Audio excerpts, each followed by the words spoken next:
Chapter 2. Time to begin the Sabbath. I saw that it is even so. From even unto even shall ye celebrate your Sabbath. Said the angel, Take the word of God, read it, understand, and ye cannot err. Read carefully, and ye shall find there what even is, and when it is. I asked the angel if the frown of God had been upon his people for commencing the Sabbath as they had. I was directed back to the first rise of the Sabbath, and followed the people of God up to this time, but did not see that the Lord was displeased or frowned upon them. I inquired why it had been thus, that at this late day we must change the time of commencing the Sabbath. Said the angel, Ye shall understand, but not yet, not yet. Said the angel, If light come, and that light is set aside or rejected, then comes condemnation and the frown of God. But before the light comes, there is no sin, for there is no light for them to reject. I saw that it was in the minds of some that the Lord had shown that the Sabbath commenced at 6 o'clock, when I had only seen that it commenced at even, and it was inferred that even was at 6. I saw that the servants of God must draw together, press together. Further explanation from the appendix on this matter of time to begin the Sabbath says, For a period of about 10 years, Sabbath-keeping Adventists observed the Sabbath from 6 p.m. Friday to 6 p.m. Saturday. Elder Joseph Bates, in his first pamphlet on the perpetuity of the Sabbath of the Fourth Commandment, published in 1846, had given reasons for the supposed scriptural support for the observance of the Sabbath in this way. He cited the parable of the laborers in the vineyard, the last group of which had been called at the 11th hour of the day, and had wrought but 1 hour. The reckoning was made with them when even was come.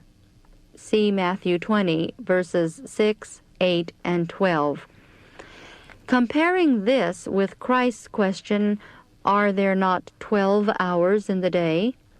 He argued that the even began with the 12th hour, or 6 o'clock, reckoning with equatorial time, or the beginning of the sacred year.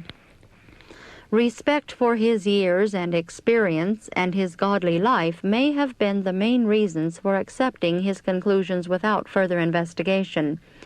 As time passed and the message spread, an increasing number of Sabbath keepers questioned the practice and advocated the sunset time for reckoning the beginning of the Sabbath. A thorough Bible investigation of the question was made by Elder J.N. Andrews, who wrote a paper setting forth the biblical reasons in favor of the sunset time. This paper was introduced and discussed on Sabbath, November 17, 1855, at the conference in Battle Creek, Michigan, with the result that nearly, but not quite, all present were convinced that Elder Andrews' conclusion was correct. The presentation of the subject to Mrs. White in this vision, given 2 days later, answered the questions lingering in some minds and effected unity among the believers. Commenting on this experience, as illustrating the office of the visions to confirm conclusions based on biblical study rather than to introduce new teachings, Elder James White wrote later, The question naturally arises, if the visions are given to correct the erring, why did she not sooner see the error of the 6 o'clock time? I have ever been thankful that God corrected the error in His own good time, and did not suffer an unhappy division to exist among us on this point. But, dear listener, the work of the Lord on this point is in perfect harmony with a correct position upon spiritual gifts. It does not appear to be the desire of the Lord to teach His people by the gifts of the Spirit on Bible questions until His servants have diligently searched the Word.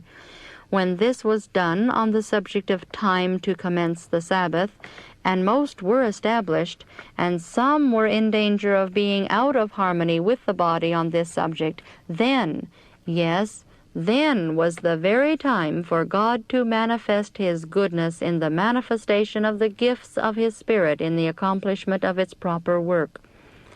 That is taken from Review and Herald, February 25, 1868.